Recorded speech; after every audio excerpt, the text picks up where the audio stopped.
Hello साथी हो सबैलाई नमस्कार। आज चाहिँ म किर्तिया नगरपालिका आइसकेको छु र यो चाहिँ मेरो घर जाने बाटो हो हैन। यो बाटो यो पुल तरेर जानुपर्छ। जुगाघारी टन्नै छ। अहिले चाहिँ झोर झोर झोर धेरै यो वनस्पतिले बाटै छोपेर जुगा टन्नै आउँछ।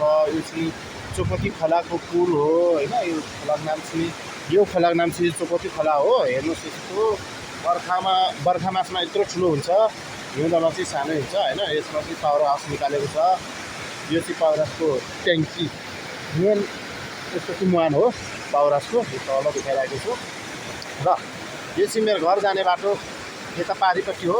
यहाँ वारिपट्टिबाट आइराखेको छु म चाहिँ हैन।